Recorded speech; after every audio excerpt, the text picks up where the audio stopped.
Public speaking has always been one of the greatest skills a person can develop. From ancient times to modern society, those who can stand before others and share ideas clearly have had power, influence, and respect. Whether it is a leader addressing a nation, a teacher guiding students, or an ordinary person expressing opinions in a meeting, the ability to speak with confidence opens doors that remain closed to the silent. Dale Carnegie begins this book with a simple but powerful belief. Speaking is not a gift given only to a few special people. It is a skill that anyone can learn. Just like swimming or riding a bicycle, it becomes easier with practice. The fear of facing an audience is natural, but it can be conquered step by step. Carnegie himself was once shy and unsure, yet through training and practice, he discovered methods that worked not only for him, but also for thousands of students across the world. The book is divided into two parts. The first part is practical. It focuses on how to master the art of speaking. Carnegie explains the secrets of confidence, the importance of variety in voice, the role of pauses, gestures, enthusiasm, and preparation. Each chapter is filled with lessons that can turn an ordinary talk into a memorable speech.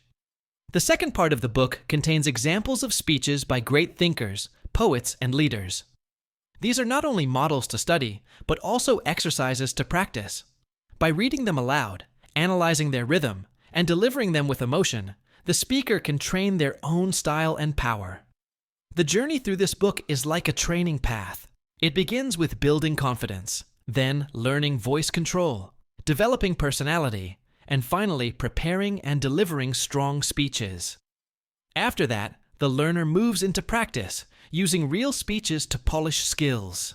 Public speaking is not about impressing others with big words. It is about making ideas clear, inspiring confidence, and moving people to action. When the speaker learns to combine sincerity with skill, the result is powerful communication.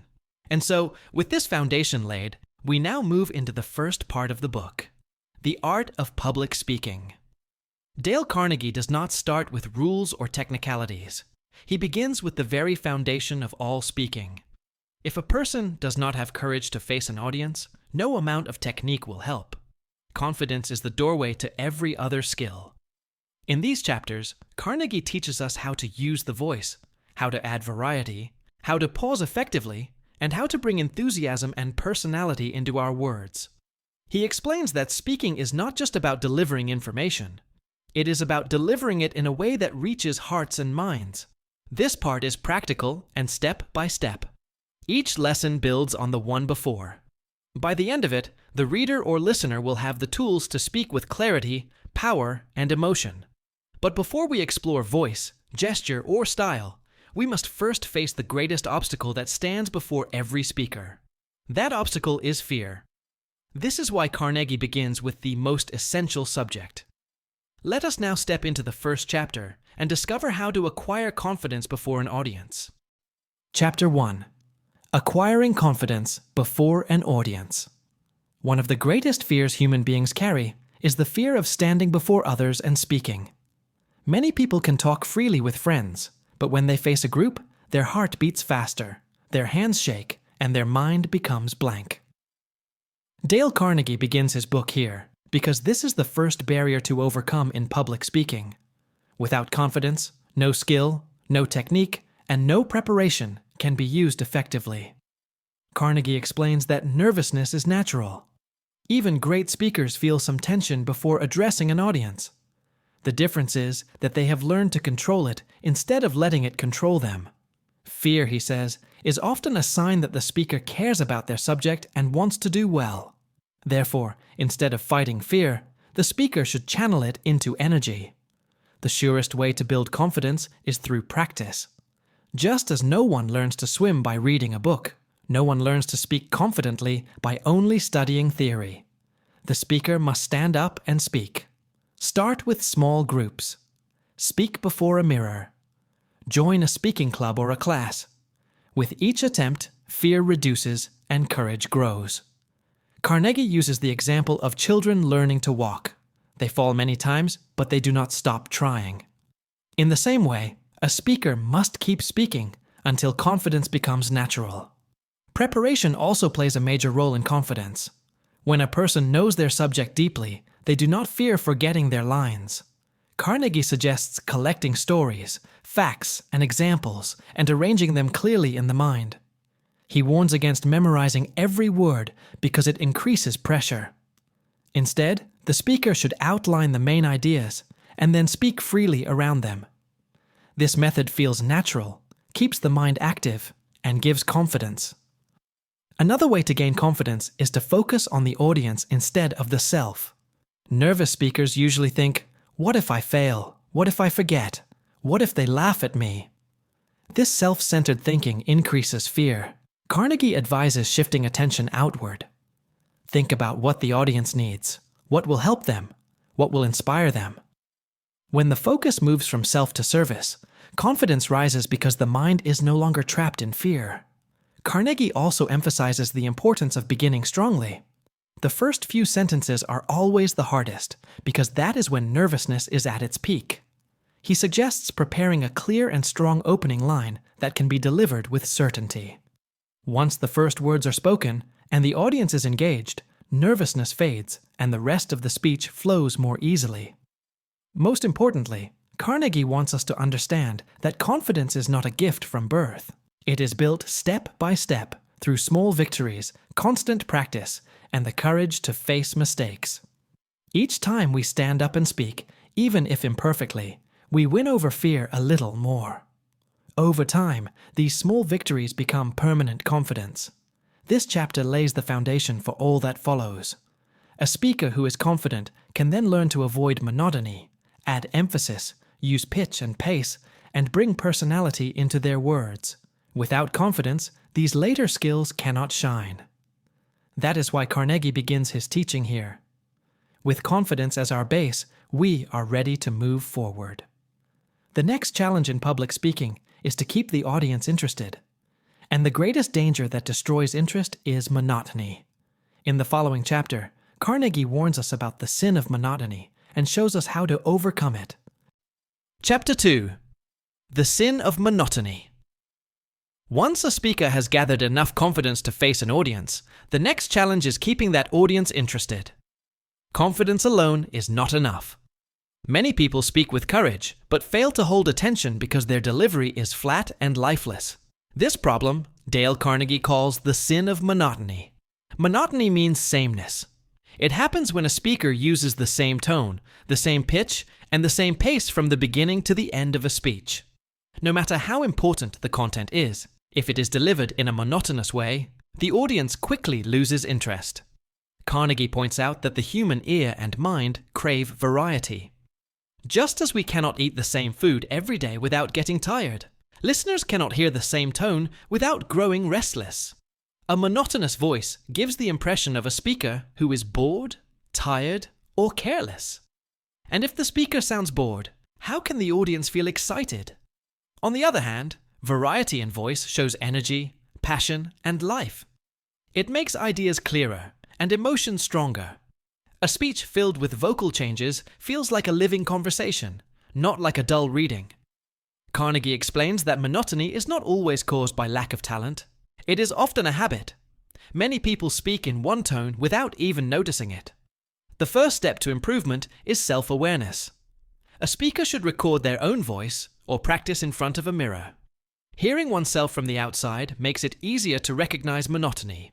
How can a speaker break the sin of monotony? Carnegie gives several practical methods. First, identify the important words in each sentence. Stress these words with a stronger voice. For example, instead of saying everything in a flat tone, highlight the key idea. We must act now, not tomorrow. By lifting the word now, the sentence gains power. Second, the speaker should vary pitch. High pitch can show excitement, surprise, or urgency. Low pitch can show seriousness, calmness, or gravity. Imagine a story told with only one note on a piano. It would be unbearable. A good speaker, like a good musician, moves up and down the scale to create beauty. Third, variation in pace prevents monotony. A speaker should not move like a machine. Sometimes slow down to emphasize. Sometimes speed up to show energy. Rhythm in speech keeps the listener engaged. Carnegie explains that speech is like music. Without variation, it becomes noise. He also reminds us that emotion drives variety. When a person truly feels their subject, their voice naturally rises, falls, quickens, and pauses. Artificial changes may sound forced, but when enthusiasm is real, variety flows on its own. Therefore, the best way to avoid monotony is not only to train the voice, but also to believe in the message. Carnegie strongly warns that monotony is deadly in public speaking. It kills interest, weakens persuasion, and makes even the greatest ideas forgettable. A speaker must constantly fight against it by practicing emphasis, pitch, pace, and genuine emotion. With this lesson, we move to the next step. If monotony is the enemy, what is the solution? The answer is learning how to give weight to important ideas and reduce attention on less important ones. In other words, the art of emphasis and subordination. That is what Carnegie teaches in the next chapter. Chapter 3. Efficiency through emphasis and subordination. After learning how to avoid monotony, Dale Carnegie guides us to the deeper art of making speech powerful and efficient. A speech is not just a flow of words. It is a living structure where some words must shine brighter than others. The way to achieve this is through emphasis and subordination. Emphasis means giving strong force to the words that carry the main idea. Subordination means giving less force to the words that only support or connect ideas. When a speaker uses both skillfully, the listener clearly understands what is important and what is secondary. Without this balance, all words sound the same, and the message becomes dull or confusing. Carnegie explains this with a simple example. Imagine a sentence. We must act today to protect our future. If the speaker emphasizes the word today, the urgency becomes clear. If the emphasis is on future, the meaning shifts toward long-term vision. Both are correct, but the difference in emphasis changes how the audience feels. Subordination works hand in hand with emphasis. Just as not every soldier in an army can be a leader, not every word in a sentence can be strong. If everything is stressed, nothing stands out. Subordination allows the main idea to shine by keeping the supporting words gentle. This natural rise and fall makes speech musical, clear, and convincing. Carnegie compares speaking to painting. In a painting, some colors are bright, some are soft, and some parts are left in shadow. This contrast creates beauty. In the same way, a good speaker paints with the voice. The bright tones of emphasis highlight key ideas. The softer tones of subordination create background and balance. The importance of emphasis goes beyond beauty. It is also about efficiency. Efficiency means delivering the message with maximum effect and minimum effort.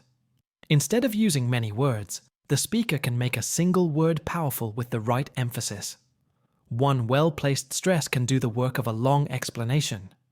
Carnegie advises practicing emphasis by reading aloud.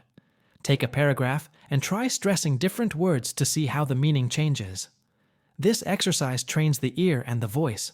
It also shows how flexible language becomes when emphasis is used with purpose. Another way to master emphasis is to think about the listener. What do you want them to remember?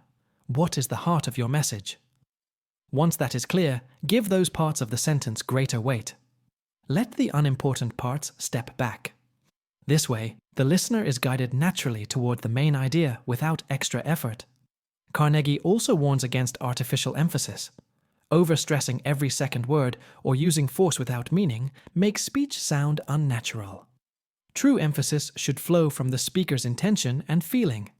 When the speaker truly believes in their message, their voice naturally emphasizes the right words. This chapter shows that speaking is not about saying everything with equal strength, but about arranging ideas like music, with highs and lows, strong and soft notes. Emphasis gives direction. Subordination provides balance. Together, they make communication sharp, efficient, and memorable. With this tool in hand, the speaker is ready to explore another element of vocal power.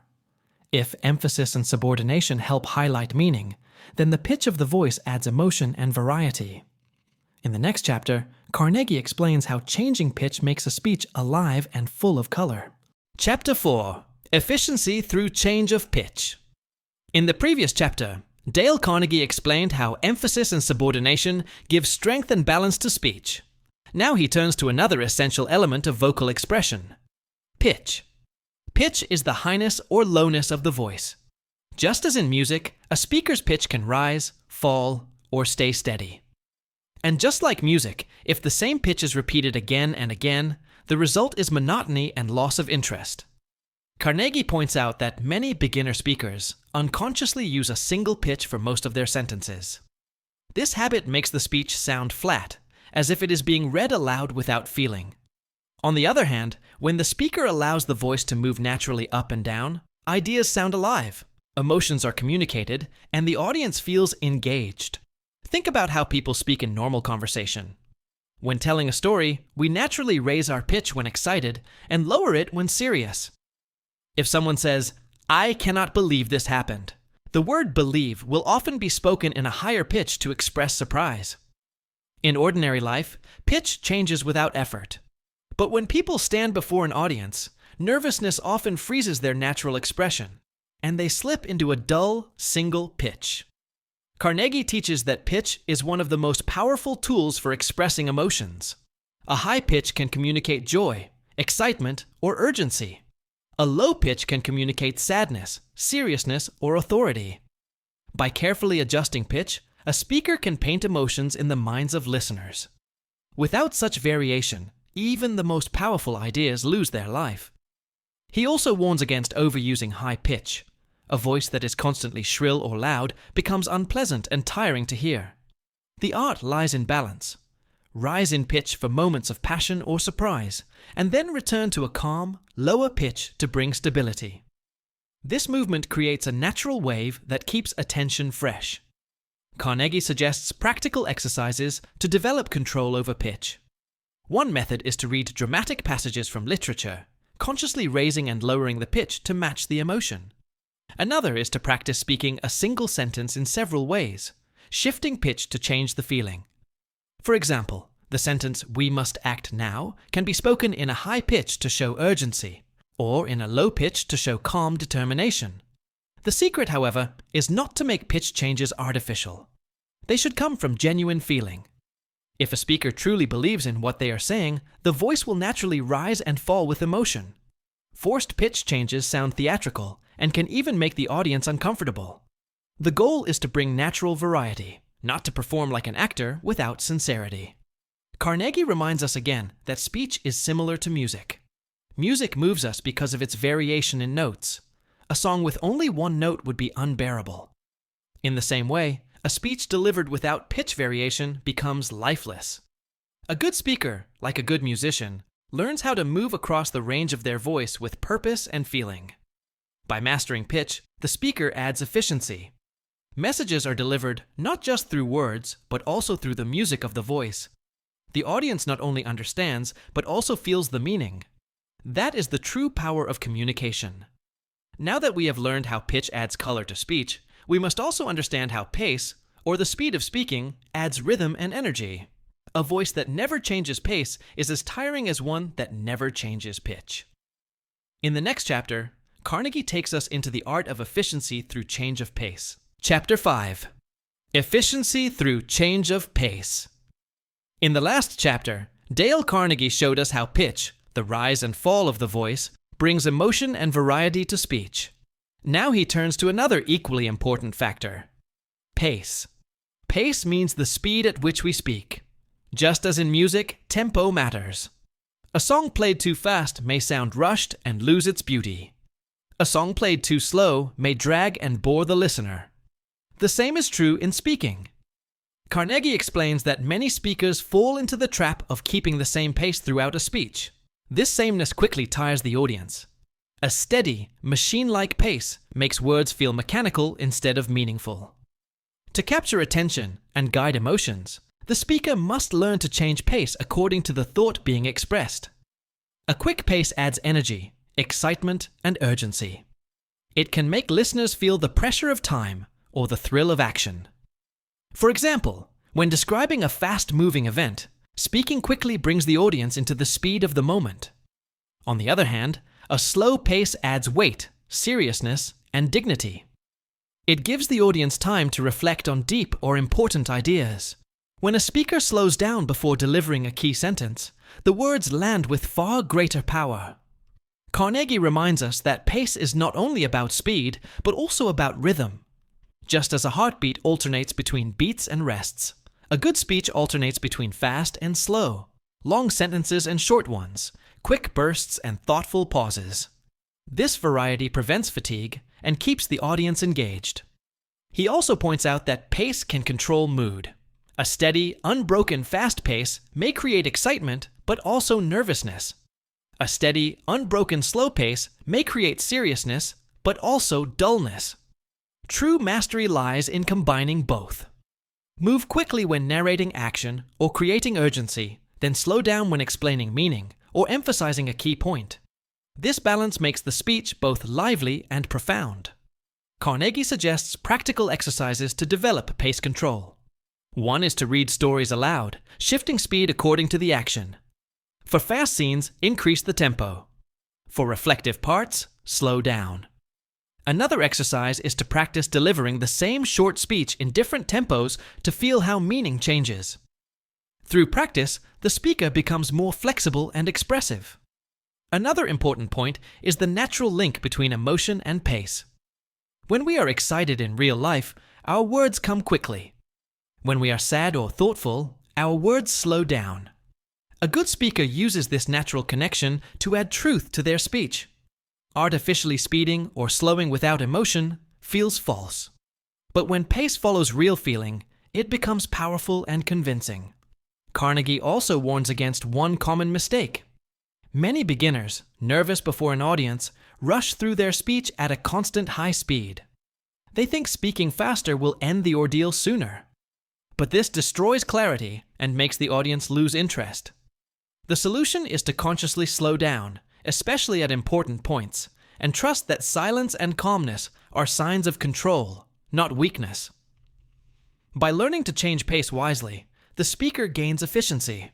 They can make a single idea stand out more strongly than many repeated explanations. They can keep the audience alert, awake, and emotionally connected. Pace, combined with pitch and emphasis, turns speech into living expression. But pace alone is not enough. Just as music depends not only on speed, but also on rests, speech depends not only on pace, but also on pausing and rhythm. Pauses give breath to the speaker and space to the audience. Rhythm gives speech flow and beauty.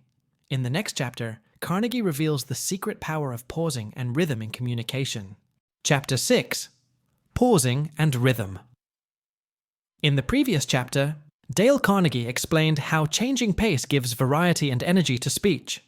Now he turns to two related elements that are just as powerful but often ignored by beginners: pausing and rhythm.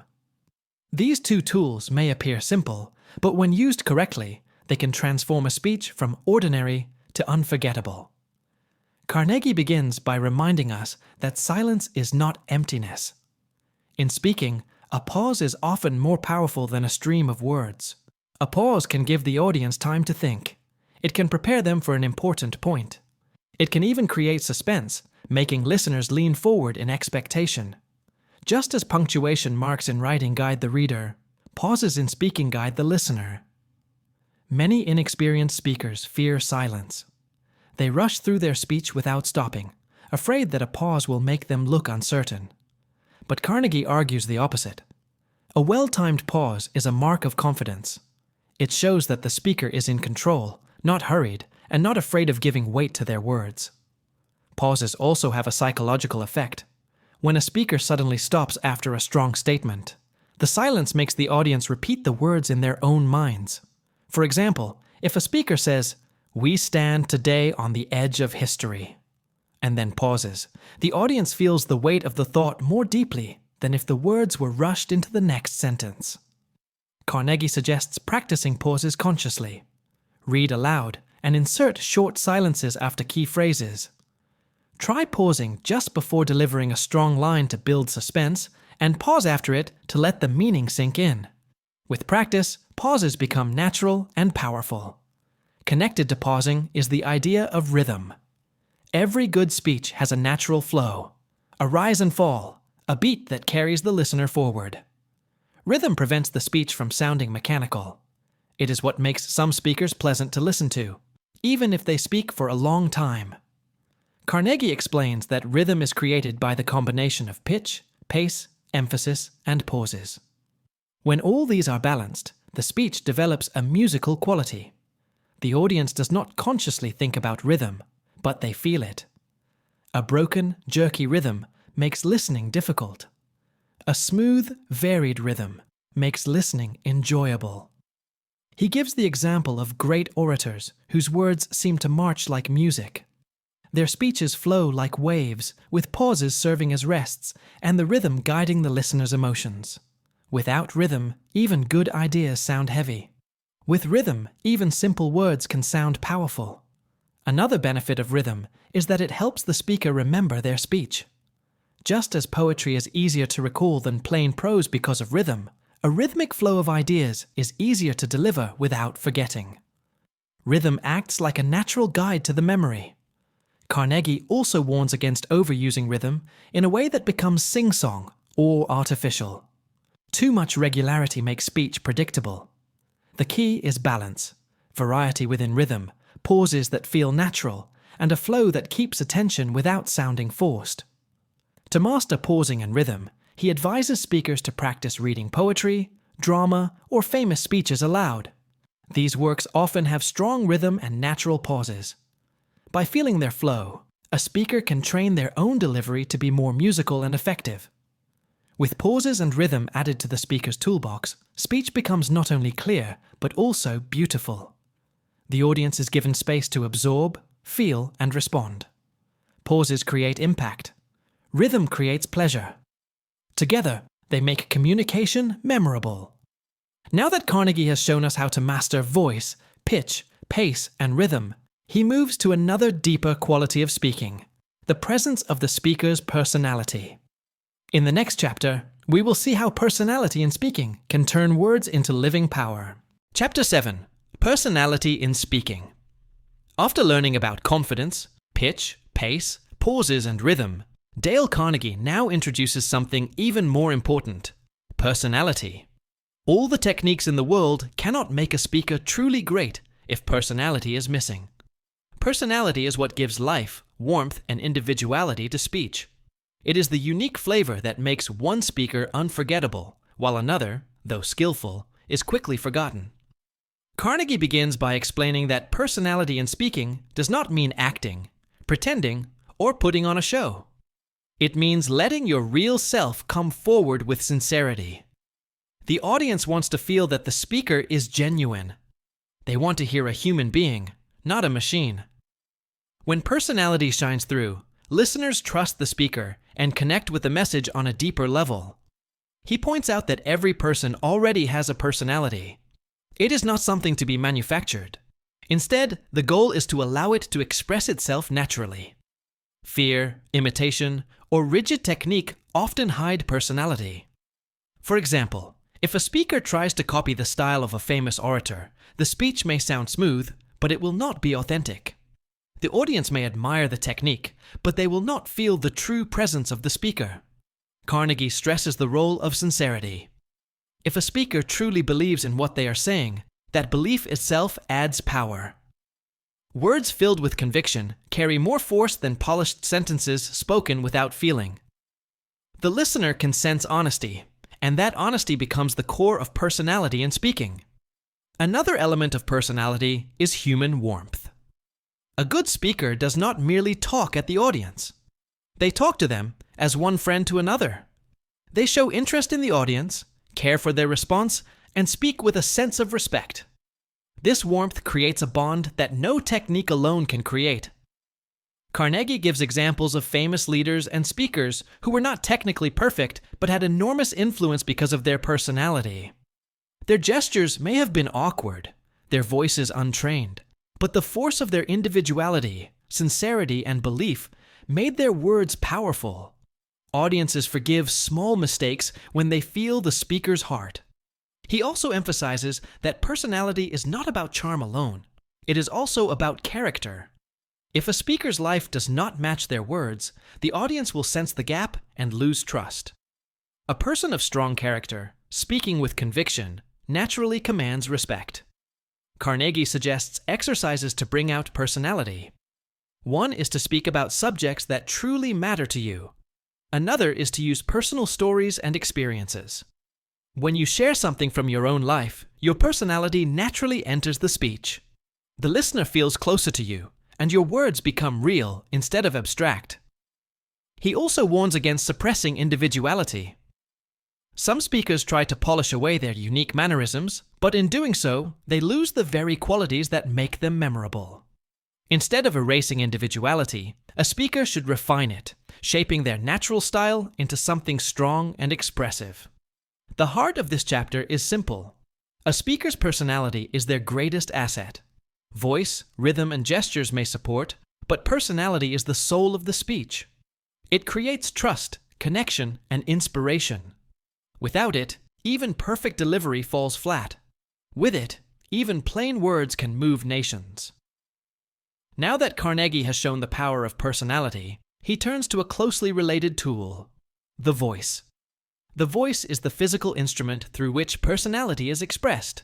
In the next chapter, we will learn how to develop and control the voice so it becomes an effective and pleasing channel for thought and emotion. Chapter 8. The Voice. Up to this point, Dale Carnegie has shown us how confidence, variety, pauses, rhythm, and personality shape effective speaking. Now he turns to the instrument through which all these qualities are expressed, the voice. The voice is the bridge between the speaker's mind and the listener's heart. If it is weak, harsh, or lifeless, even the best ideas may fail to move people.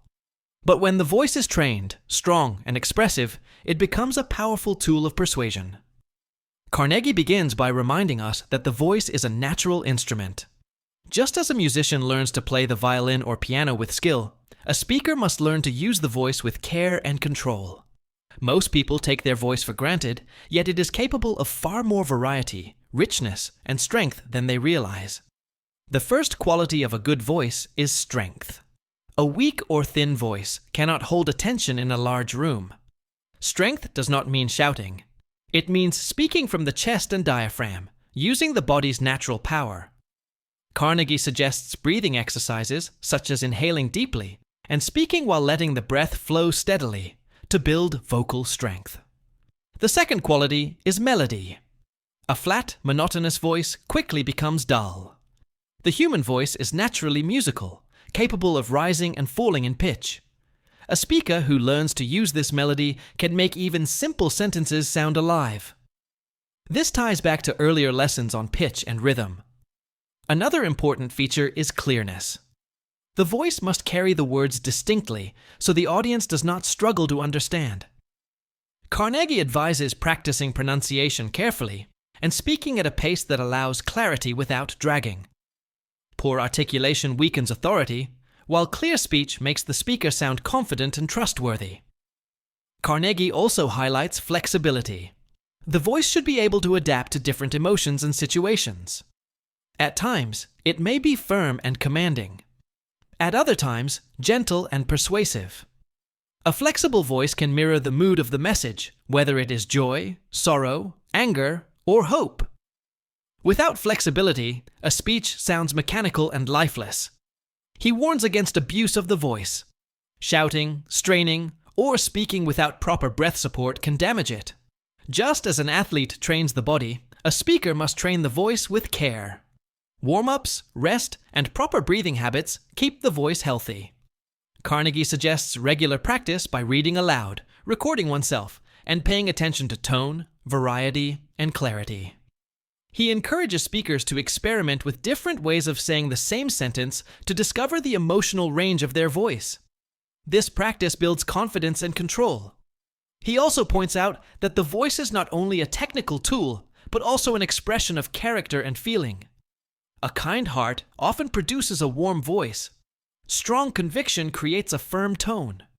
Nervousness makes the voice shaky. In this way, the voice reflects the inner state of the speaker. Strengthening the voice, therefore, is not only about mechanics, but also about building inner confidence and sincerity. The most powerful voices in history were not always the loudest, but they carried authority, warmth, and truth. Carnegie reminds us that developing the voice takes time and patience, but the reward is immense. A trained voice commands attention, holds interest, and touches emotions. With a strong, flexible, and clear voice, the speaker's personality can now be fully expressed.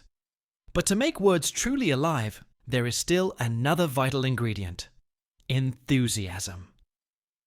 In the next chapter, Carnegie explains how enthusiasm and gesture add fire to speech, making ideas leap from the heart of the speaker to the hearts of the audience.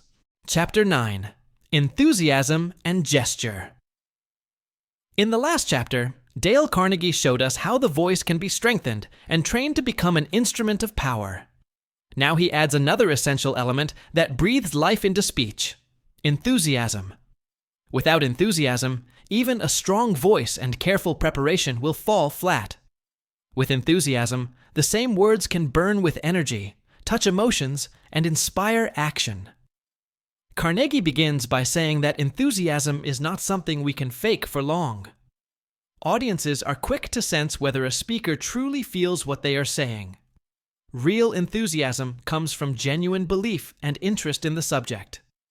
If you are deeply moved by your message, the fire will naturally flow into your words. If you feel nothing, the audience will feel nothing. He explains that enthusiasm is contagious. When a speaker's eyes shine, when the voice carries excitement, when energy flows through the body, the audience begins to feel the same emotion. People are not only convinced by arguments, they are moved by feelings. Enthusiasm provides that emotional current that makes a message memorable. Connected with enthusiasm is gesture. Carnegie stresses that words alone are rarely enough. The body must support the message. A well-timed gesture can underline a point, illustrate an idea, or express emotion more strongly than words alone. For example, an open hand can suggest honesty. A raised arm can call for attention. A firm movement can show determination. But Carnegie also warns that gestures must be natural. Artificial or forced gestures look theatrical and distract from the message. The best gestures rise spontaneously from genuine feeling. If you truly believe in your words, your body will naturally support them with movement.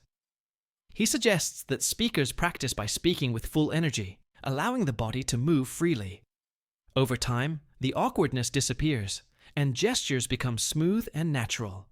Just as with the voice, practice makes gesture an unconscious ally.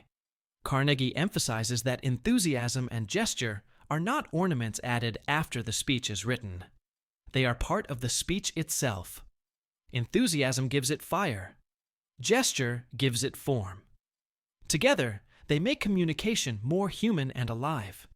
Without them, even logical arguments and carefully chosen words may sound dull. With them, even simple words can inspire great action. He points out that many great leaders and orators in history were remembered not only for their words, but also for the way they delivered them. Their gestures, their passion, their physical presence carried as much weight as their sentences. The listener remembers the energy as much as the message. Another important note Carnegie gives is that enthusiasm keeps the speaker energized as well. Nervousness often fades when a speaker throws themselves fully into their subject with excitement and physical expression.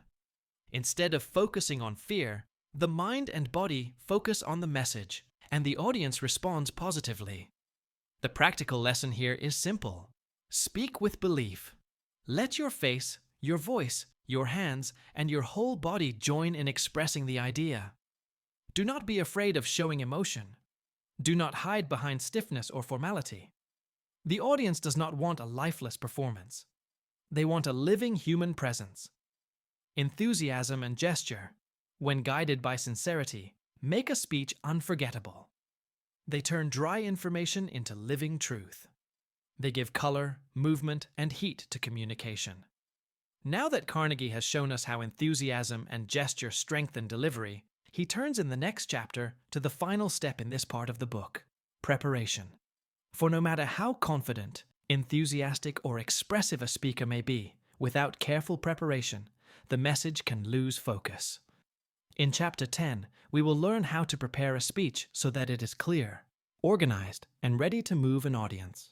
Chapter 10: Preparation of the speech.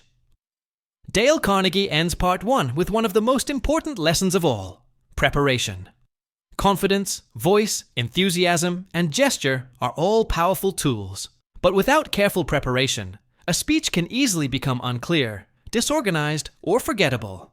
Preparation is the foundation on which everything else rests. Carnegie begins by saying that preparation is not about memorizing every word. A speech written out and recited word for word often sounds stiff and unnatural.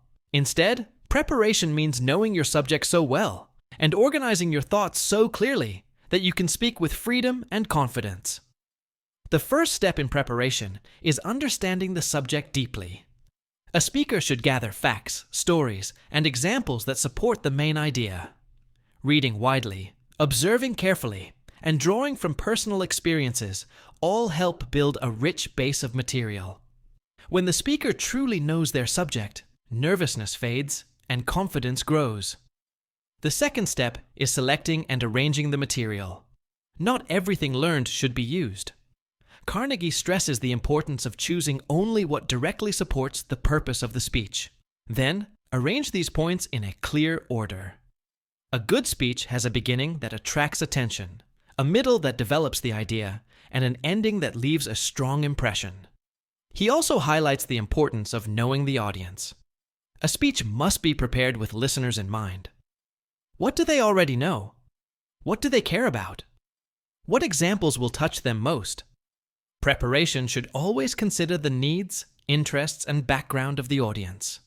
Carnegie gives practical advice for organizing a speech.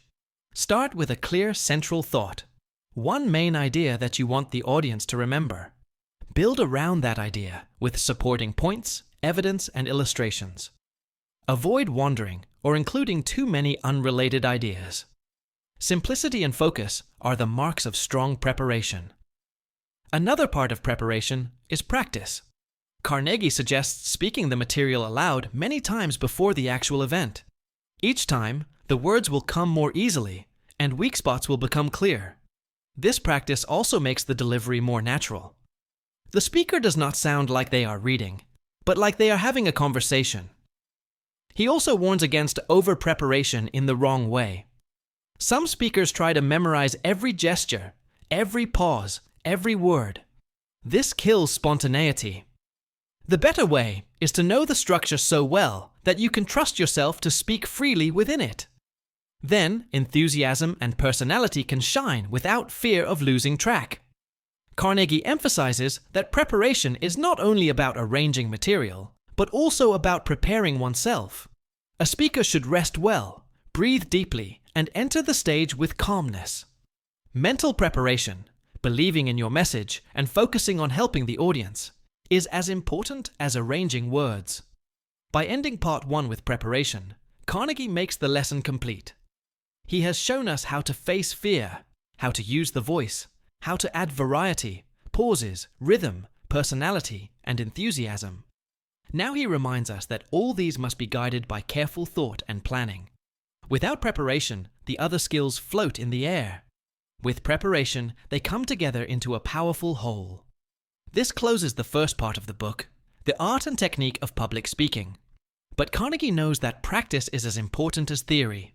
That is why the second part of the book presents a collection of speeches for study and practice. These examples allow the reader or listener to see how great thinkers and leaders used words, rhythm, and personality to inspire people. In the next section, beginning with Emerson's classic piece on self-reliance, we will explore these speeches not only as works of literature, but also as models to practice and learn from. I'm going to wrap up this video here because this book has 43 chapters, and covering all of them in one go would make it way too long.